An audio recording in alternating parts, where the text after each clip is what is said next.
Hello, my dear friends. A very warm welcome on Exampur, and you are watching the SSC exams by Exampur English medium. And today, myself, Divin Gangar, is going to discuss some of the most important economic terms for your exams. Okay, the terms which I'm going to discuss are very much asked in the exams, and this will really help you in your upcoming exams also. Okay, so these are the most important economic terms which are often seen in the newspapers or in the question papers of the exams. Okay, so you should be very much familiar with these kind of terms so that you can score well in your examination. I hope your Diwali is going very well. You are playing with crackers safely and cautiously, and in your family all are very safe. Okay, so today, start with the first question. The first question goes with that. Dash is a general term for extending financial support to a company or a country facing a potential bankruptcy threat. The question is asking about.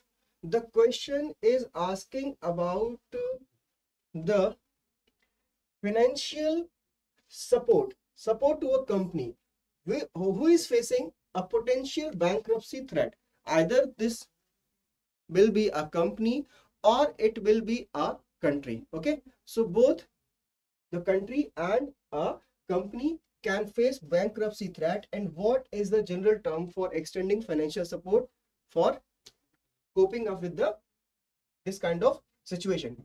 The first option here is outsourcing, the second option is fiscal discipline, and the third option is loan, and the fourth option is bailout. Kindly give me the correct option or the correct answer for this question. Okay, what is outsourcing? What is outsourcing? What is fiscal discipline? What is loan, and what is bailout? Okay, so here the correct option for this question is bailout.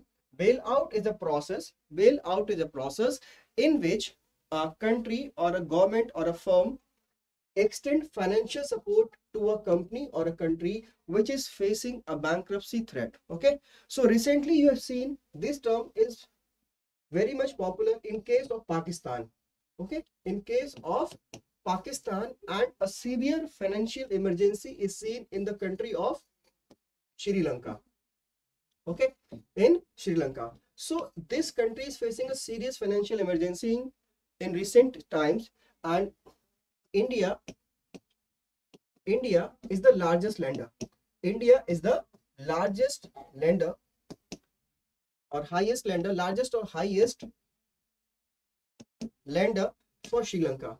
Okay, for Sri Lanka in recent years, India has extended a huge amount of financial support to the Sri Lanka so that they come out of the financial emergency which they are facing in their country. Okay, and also there is a country which is known as International Monetary Fund. Okay, there is a International Monetary Fund. Okay, there is a organization which is known as International Monetary Fund. So this is the organization which also extends financial support to the countries, or we can say a country government, which are facing a potential financial bankruptcy threat so that they can come out with this kind of financial emergency. Okay, so this is the country who was recently in news, and this is the second country which is facing a very high financial threat in their country. Okay,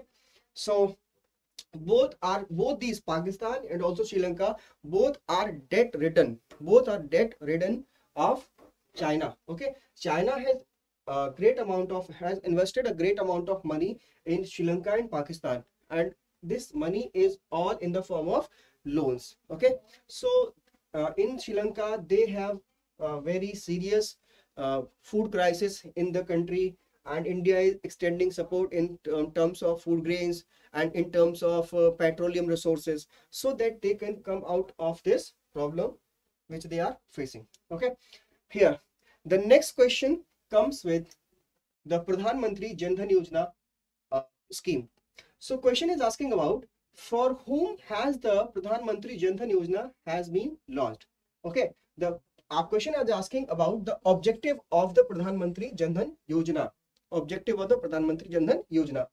Option 1 is promoting financial inclusion in the country, promoting women in backward classes, backward areas, providing financial help to the marginalized community, providing loans to the poorest people in the country. Okay, so kindly give me the correct answer for this question.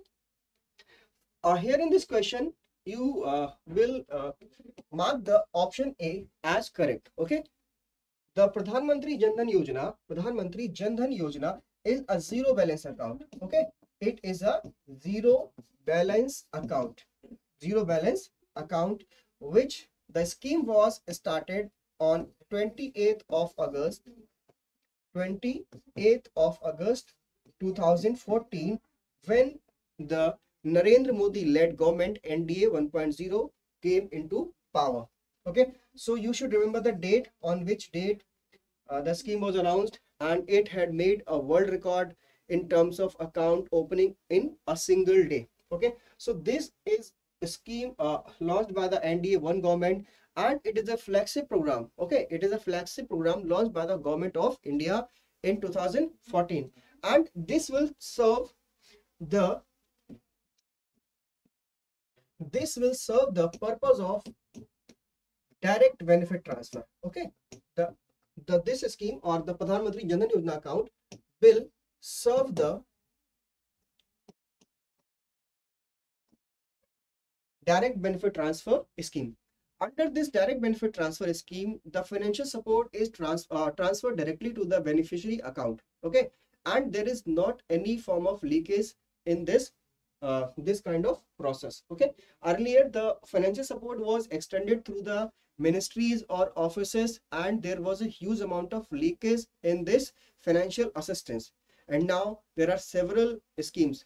Suppose that a scheme which is known as PM Kisan. Okay, PM Kisan is Pradhan Mantri Kisan Samman Nidhi.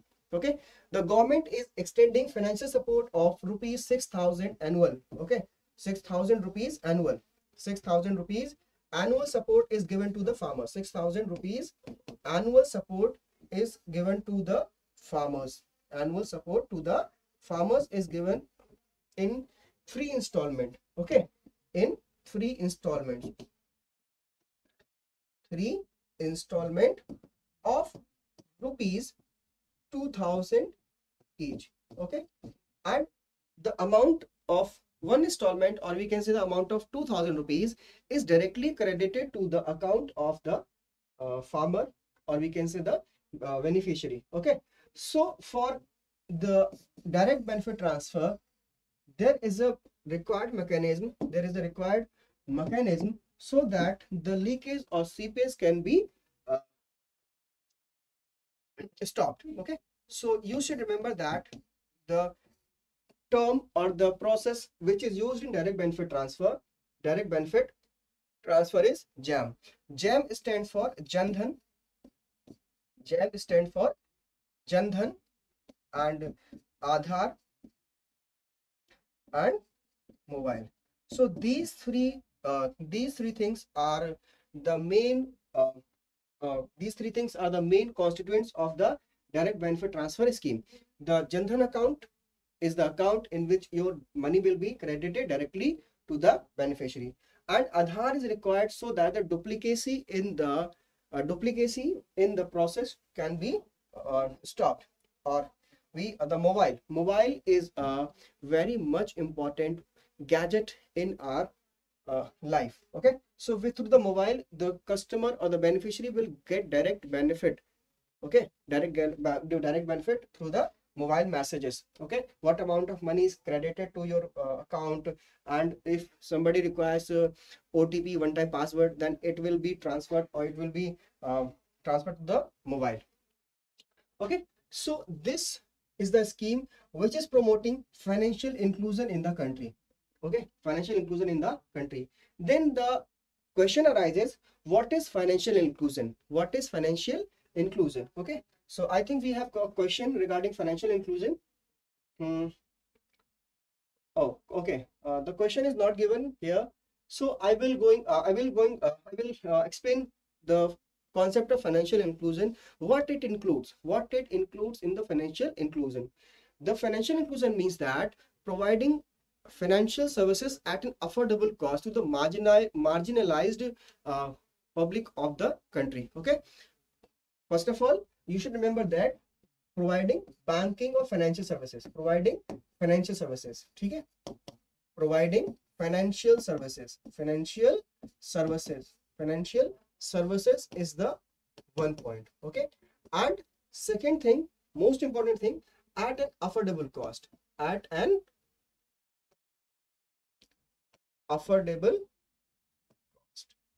okay, affordable cost, so that everyone can participate in this financial inclusion of the nation. Okay, to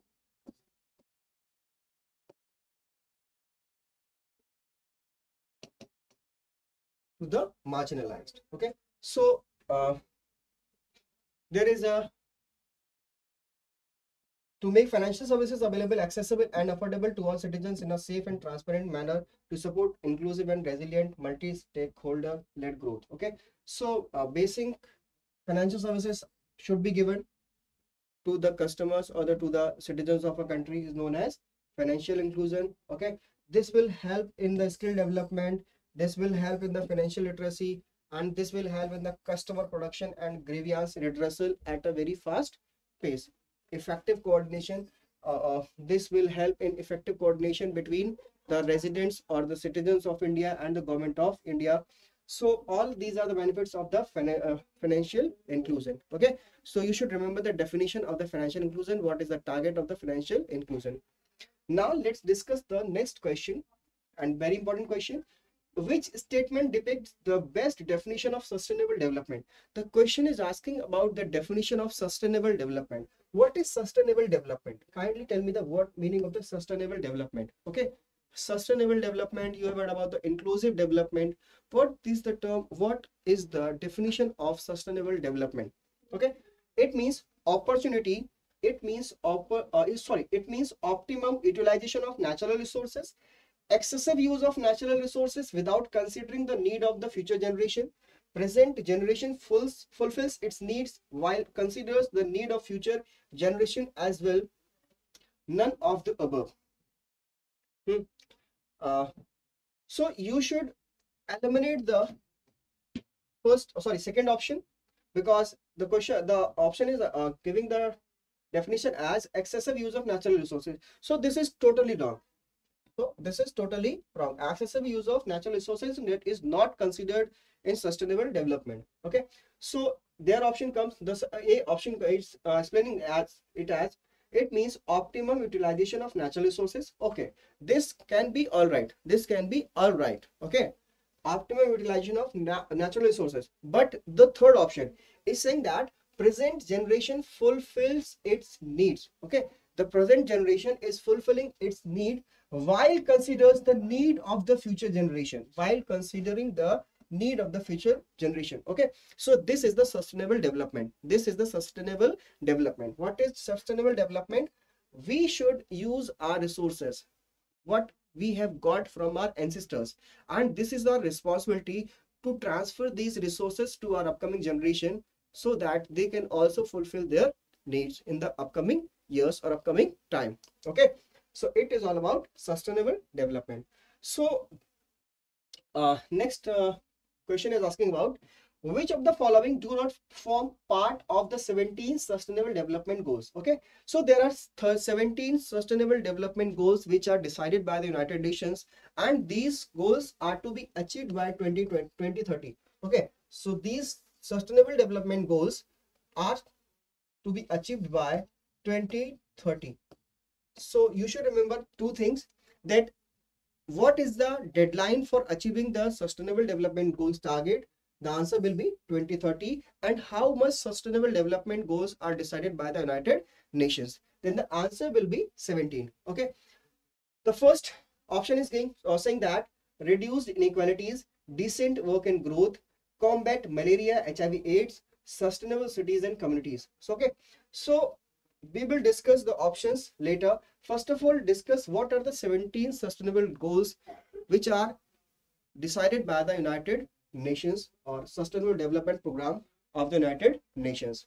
So first, the first very most important sustainable development goals is no poverty. So there should be no poverty at any stage in any country.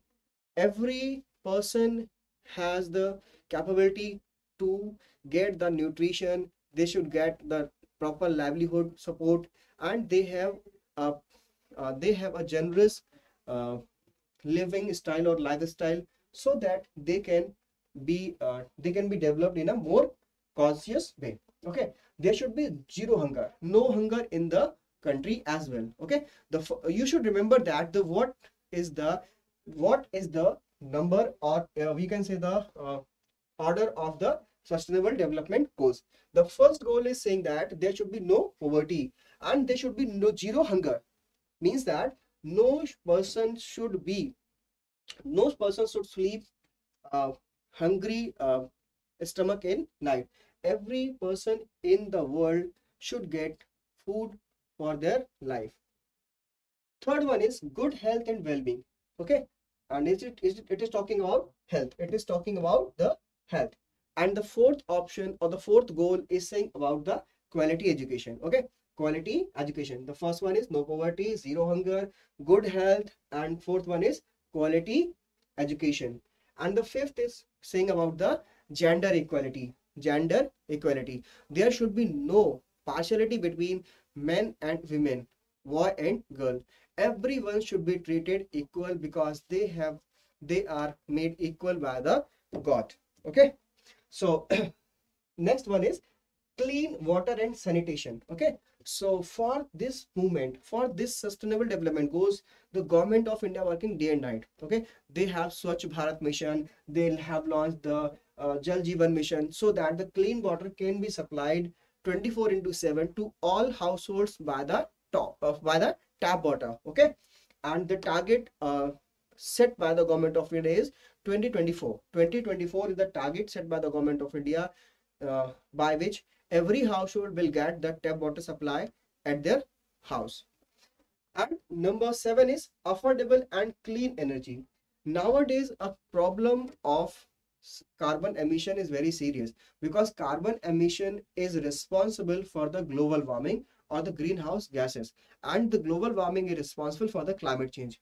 And to stop climate change, global warming should be stopped. And global warming can be stopped only when there is a clean energy, there is no carbon emission in the environment. And the goal number 7 is talking about the affordable and clean energy. So government of India has made several initiatives such as ISA, International Solar Alliance. Okay, we will talk later about the International Solar Alliance. First of all, complete the sustainable development goals. And the eighth one is talking about decent work and economic growth. There should be decent work so that the person can live happily, or with decent culture. Okay, so some of the most important I am marking. First one is no poverty, zero hunger, quality education, clean water and sanitation. Okay, affordable and clean energy, and industry innovative and infrastructure. Okay, industry innovative and infrastructure, required inequalities, reduced inequalities, sustainable cities and communities, sustainable cities and communities. Nowadays you are seeing that more and more housing societies are developed in the cities, and this is causing land degradation and reducing forest area. And if cities are developed at the cost of cutting forest, then they will not be sustainable for the life or the whole of life. So cities should be sustainable, so that the cities get proper supply of water and oxygen. Okay, these two things are very essential for living on earth. Okay, and responsible consumption and production. So there should be responsible consumption of the resources or the food and production also. So we should be very careful about the consumption of resources. And climate action.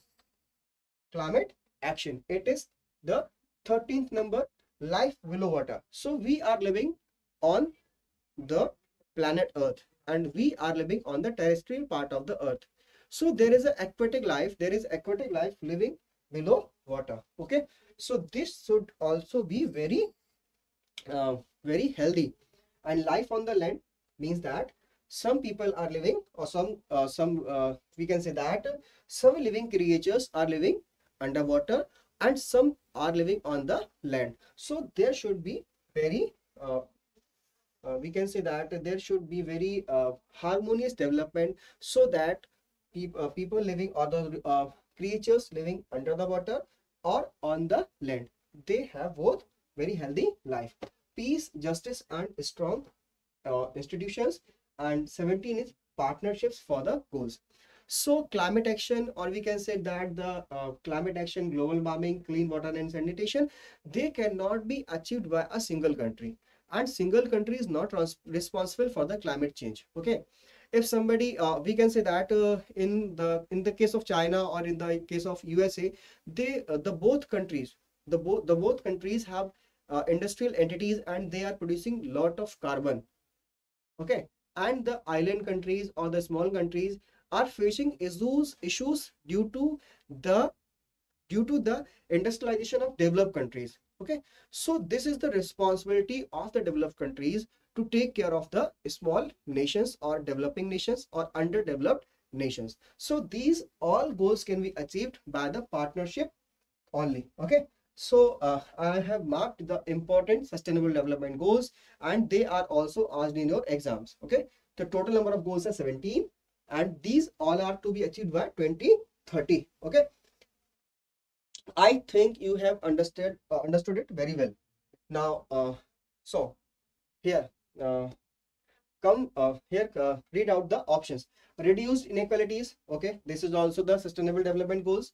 Decent work and growth, okay, this is also sustainable cities and communities, this is also the one of the sustainable development goals. And the option number C, to combat malaria, HIV or AIDS, this is not the sustainable development goals as discussed in the sustainable development program of the UN. Let's move to the next question. What is Brexit? What is Brexit?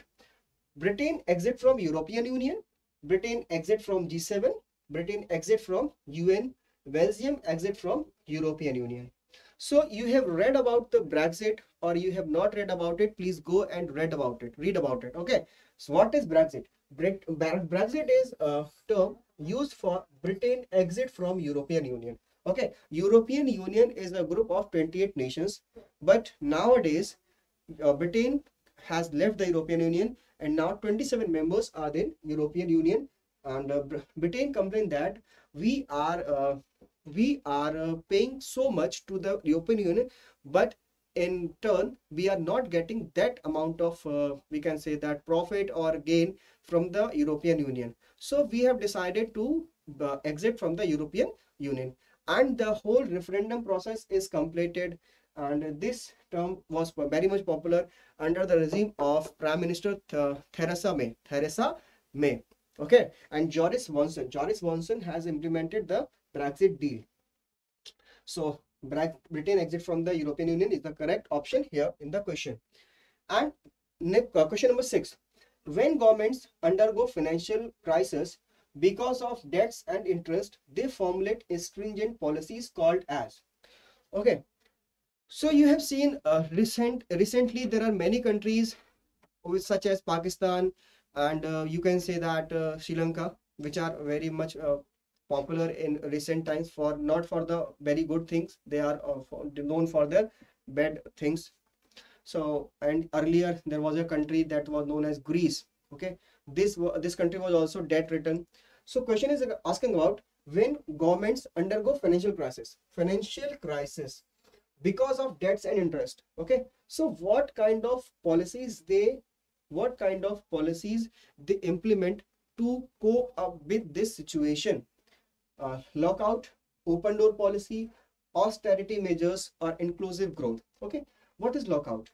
Lockout means closing the industry or closing the industrial entity. It is lockout. Okay, we are not completely winding up the company or the organization. We have just temporarily closed the operations or the production of the company. It is known as lockout. What is open door policy? Open door policy is first of all implemented in our neighbor country China, and under this policy they have opened doors for the foreign companies to work in China or to start production in China, and they have gained a lot from the open door policy. And in India, the open door policy is implemented in 1991 under the LPG reforms, or we can say the economic reforms of the under the Prime Minister PV Narasimha Rao government.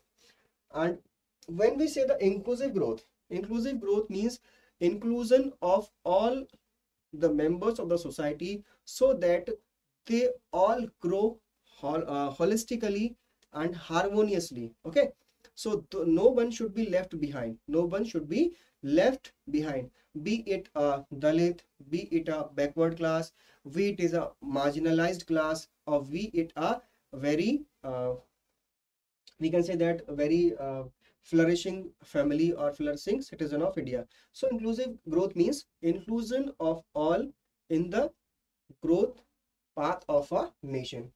And here the correct answer is austerity measures. Austerity measures. What are austerity measures? Austerity measures are the kind of policies or framework under which government stops the subsidies and reduce public expenditure.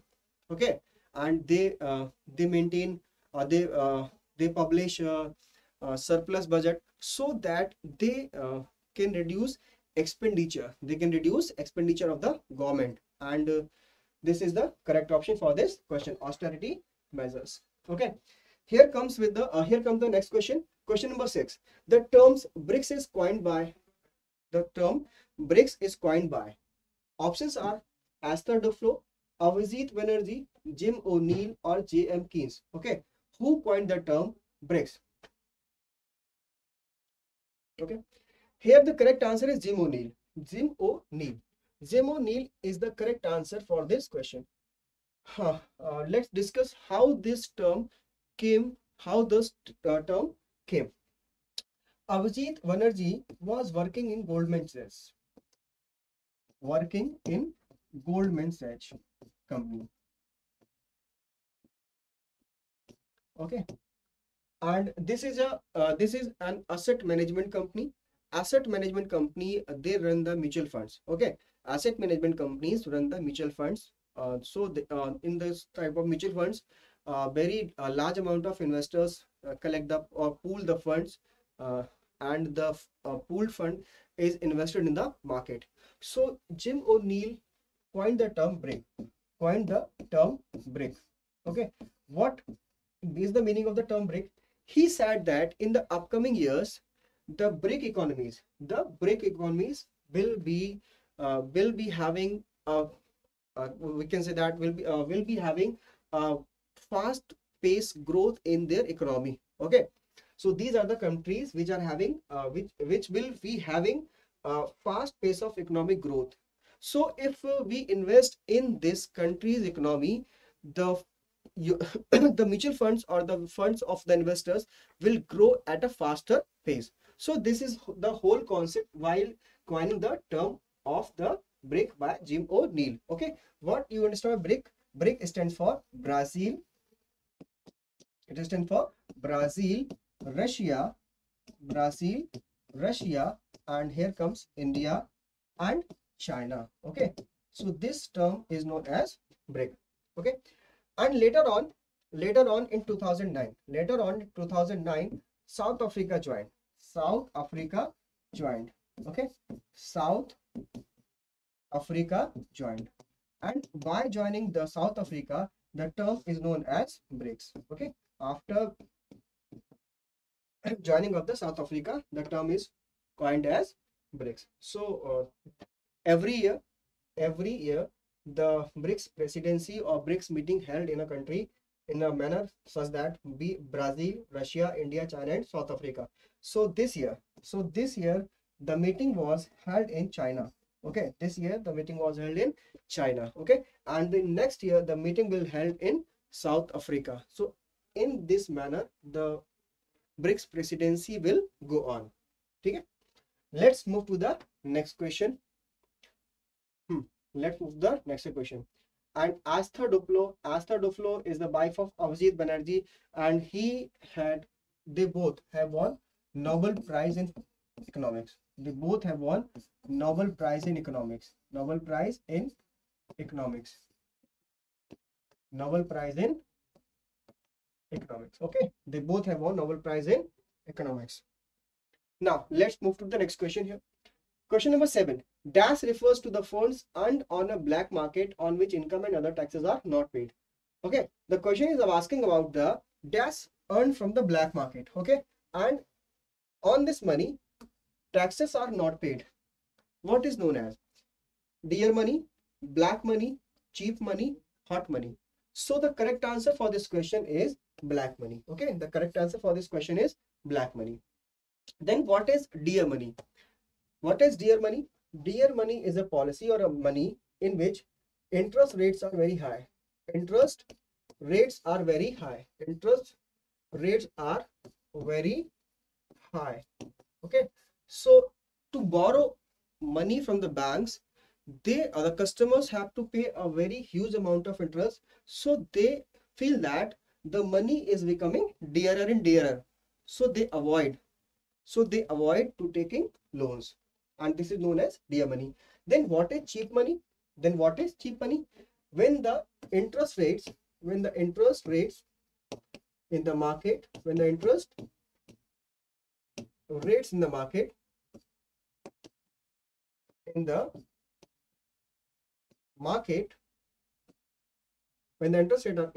are cheaper. Okay. Then what is hot money? What is hot money? Okay, this is a foreign money. This is a foreign money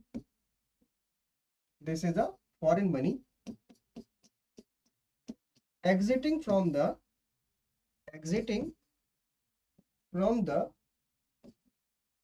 country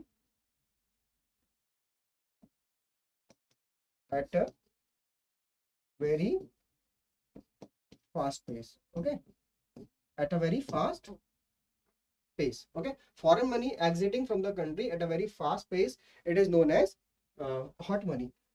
Okay, you can name it as FII, foreign institutional investment. Foreign institutional investment is the money that exit from the nation at a very high pace. Let's move to the next question. Break-even point is a situation when firm is making profit, situation when firm is making loss, situation when firm is making neither profit nor loss, and it is not related to the profit or loss. So when we talk about break-even point, here the correct answer is option number 7.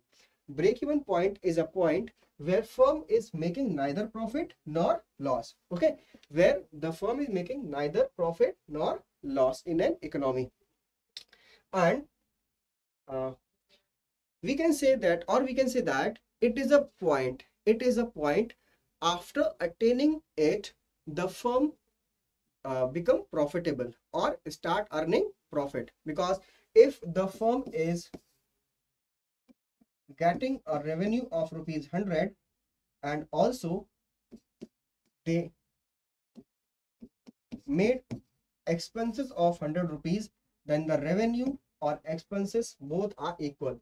And okay, so this is the point of break-even point. Okay, and after earning 101 rupees, the firm is making a profit of 1 rupees. Okay, so after coming to the break-even point, the firm start making profit. Question number 9. In context with the markets, what is dematerialization of securities? Okay, very important question for your exams. Okay, so I think all these terms are very important for your exams. I have chosen these terms by analyzing almost 5 to 6 years of question papers, and these all are terms are asked in your exams. Okay, so all these terms are very important, so you should read out very carefully. Okay, and it is my personal experience of giving exams and preparing the content or curating the content. Okay, shortening the time of debt repayment on securities. No, this is not the correct option. The price of shares falling below certain point in share market. No, it is not the correct answer. Electric holding, electric holding of the shares replacing the paper. Okay, it is not the electric holding. It will be electronic holding. Okay.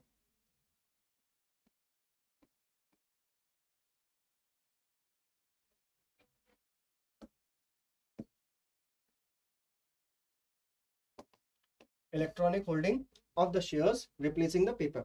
So basically the process of dematerialization means that we are replacing the paper with electronic form. We are replacing the paper with electronic form. Okay, so demat. Okay, this is known as demat. Demat means process of converting the material in the electronic form.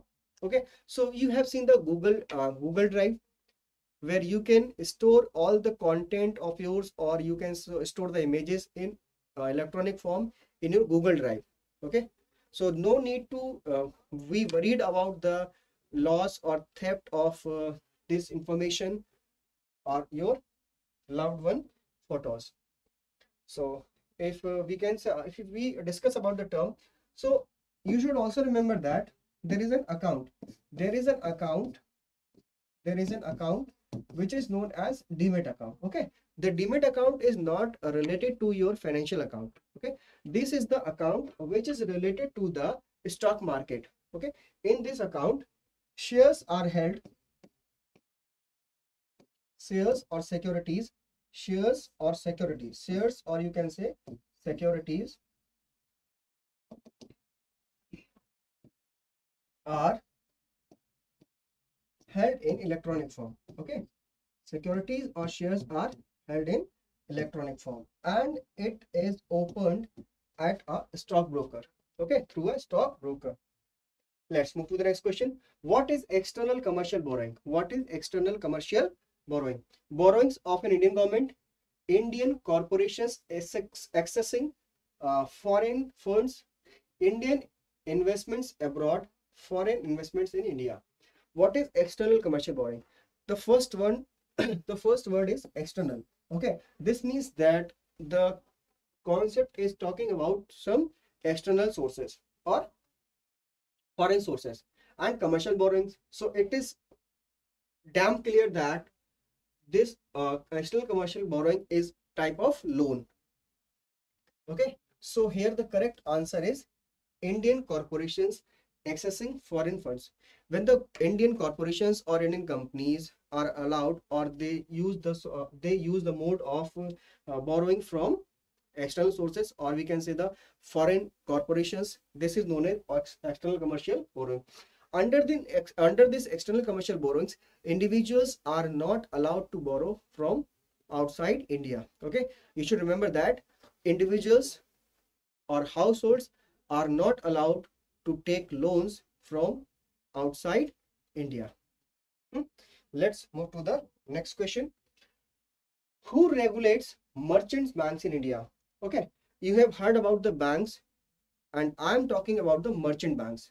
You have heard banks very often, but I'm talking about the merchants bank. What is merchant bank? What is merchant bank? We will discuss later. RBI, Department of Finance, Bank Board Bureau, and SEBI. Let's discuss what is merchant banks. So investment bank and merchant banks are very popular. So you have seen that regular bank. Regular bank is a bank or is an institution where we can deposit our funds and we can take loans from this bank institution, and we are allowed to withdraw our funds from the ATM, or we are allowed to internet banking. We are allowed to make payment through the checks or UPI, or we can say the RTGS or NEFT. So this is the basic function of a typical bank.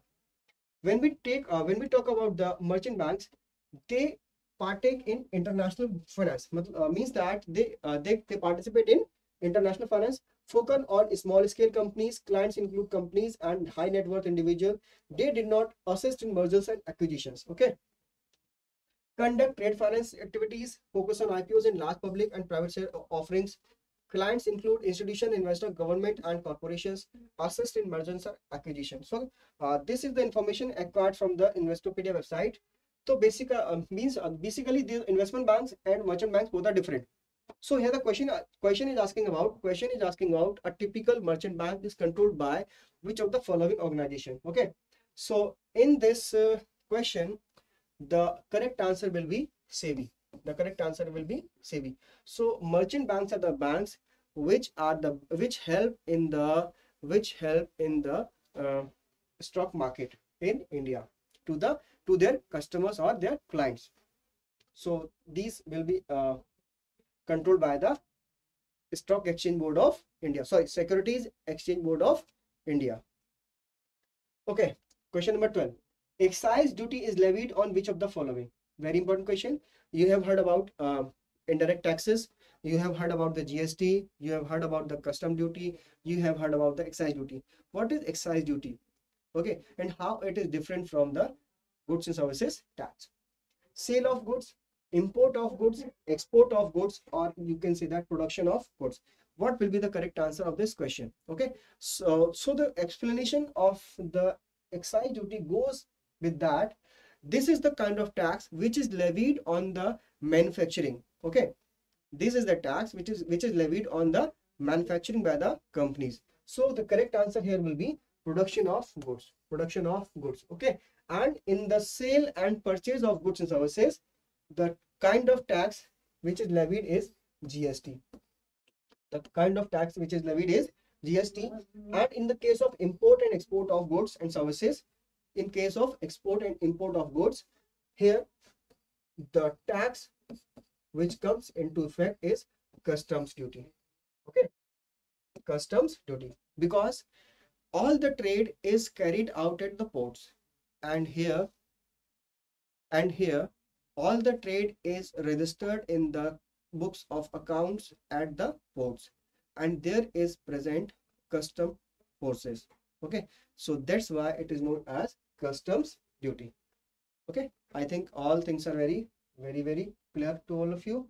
And question number 13 is saying that under the NEP 2020, the name of the Ministry of Human Resource Development has been changed. Okay, first option, Ministry of Education and Sports, Ministry of Human Development, Ministry of Education, Ministry of Educational Resources. Okay, so now the Ministry of Human Resource and Development is no more in our country. Okay, Ministry of Human Resource and Development is no more in our country. It is changed to Ministry of Education. It is changed to Ministry of Education. Okay, so the correct answer here is Ministry of Education. And who prepared the draft of the National Education Policy? You should remember very well who drafting. Okay, drafts person. Okay, then the answer will be K. Kasturi Rangan. K. Kasturi Rangan is the man behind the designing of the National Education Policy. He is the former ISRO chief. Okay, former ISRO chief. Okay, let's move to the next question. National Education Policy 2022 has been announced and has been implemented, and you have also seen that the state of Madhya Pradesh under the new education policy has launched the Hindi medium books of the medical. Earlier, the medical education is only allowed in English medium, but now it has been a myth that, or we can say that the policy or the myth that medical facilities or medical education can only be attained in English has been totally wrong. Okay, so there are some more important news, or we can say that some more important information you should remember. This national education policy aims to increase the public investment of 6% of the GDP at the earliest. Means that the target of the new education policy is that we should invest almost 6% of the GDP in education, or we can say that the investment in education or the skill development of our nation, of our citizens. Okay, Ministry of Human Resource and Development has been renamed as Ministry of Education, and right to education until class 12 under the age of 18 years. Okay, under this policy, the people are, or the, we can say, the children of our country have the right to education up to class 12, or you can say up to the age of 18 years. Okay, and this is the whole new academic structure of the new education policy. The whole policy is divided into 4, 3, 3 and 5. Okay, earlier there was a concept of 10 plus 2. Okay, 10 plus 2, 10 plus 2. So okay, so here class 9 to 12 means that you will be giving 4 years from class 9 to 12 under the age group of 14 to 18, and 3 years you will be giving to 6 to 8, and 3 years you will be giving to 3 to 5 class in 3 years. And before that we were giving 2 years in the class 1 and 2, and 3 years in the class of nursery, pre-nursery, NC and KG. Okay, so 5, 3 plus 3 plus 4, it is the formula of the new education policy. 5 plus 3 plus 3 plus 4, 5 plus 3 plus 3 plus 4 is the new formula of this education system. 5 plus 3 plus 3 plus 4. Okay, earlier there was a formula of 10 plus 2. There was a formula of 10 plus 2, 10th class, and 2 years in the intermediate classes. So this is a very good approach in the education reforms in India, so that a comprehensive skill development can happen in a typical child of India for the well-being of the child in their upcoming years. Because we are not making a skillful child, or we can say that a skillful youth in our country. We are just educating the youth, and after education, after getting education, or after getting a degree from the university, they are not able to get a job or a very we can say that a good career in their life. Okay, here comes the next question. Under the national infrastructure pipeline, which sector has the maximum number of projects? Okay, this national infrastructure pipeline is a very we can say that a very much important flagship scheme of the government of India.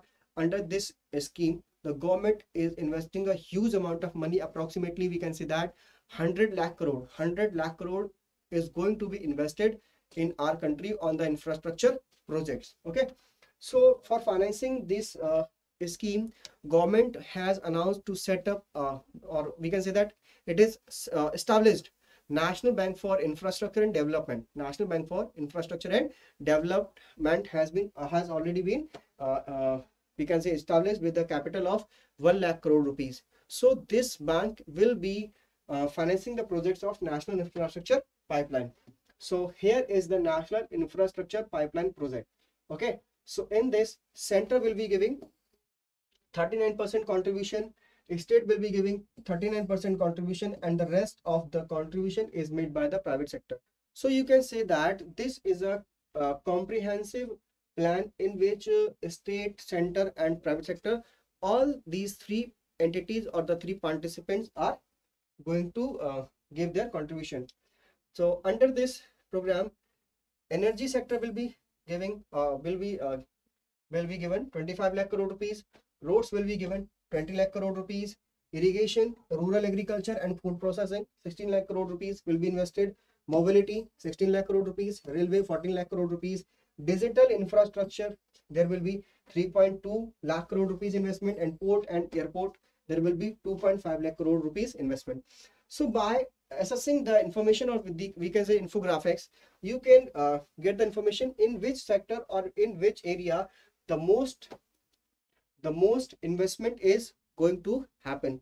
So here the correct answer is option number D, in which energy sector is going to be very important sector for the development of the nation, because overall what is required for the development, that is only energy. Energy is the only requirement, so not on the only requirement, or we can say the major requirement for the development of a country, and it should be also be the clean energy, okay, with zero carbon emission. Now let's move to the next question, very next question from this slide or this slice. Which among the following is the nodal ministry for the FSSAI? Okay, the question is asking about the nodal ministry of FSSAI. What is FSSAI? FSSAI means that food safety, food safety and standards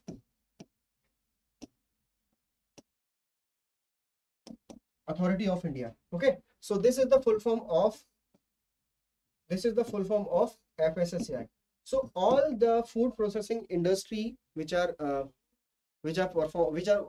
running in our country all get licenses through the FSSAI, and it is the nodal agency which give licenses to the food processing industries, and it set the standards or the parameters on which the food should be processed. Okay, so what will be the correct answer for this question? Ministry of Health and Family Welfare, Ministry of Commerce, Ministry of Agriculture, and Ministry of Environment, Forest and Climate Change. So kindly give me the correct answer for this question. What will be the nodal ministry? So it is the homework. It is the homework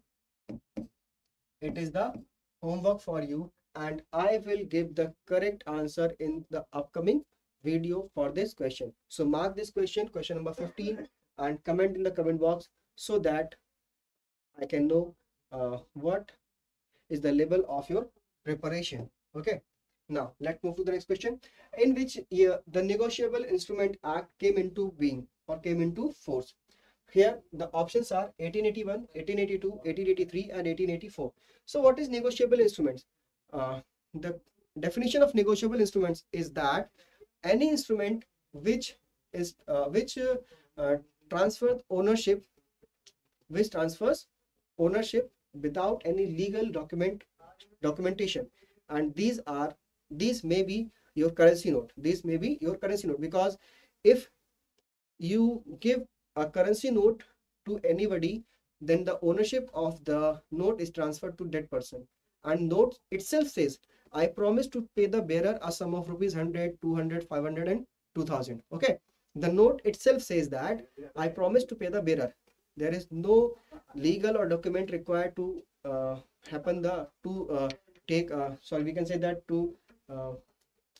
implement the transfer of ownership. Okay, so in this case, the Negotiable Instruments Act, there are three instruments are discussed.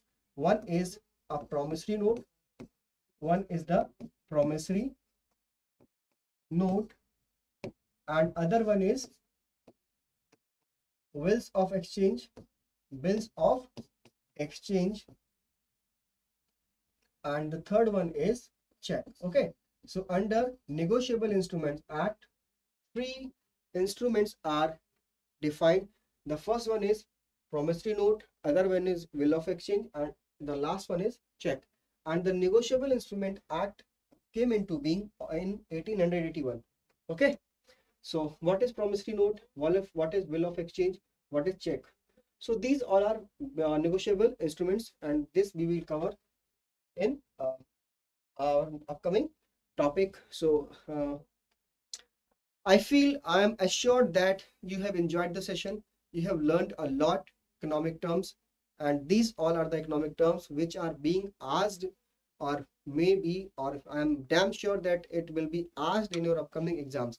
So kindly make notes of these terms, and you should also research about these terms. Okay, so that you can have the insight knowledge. But in my opinion, a very detailed or insight analysis, or the insight examination, or the insight we can say that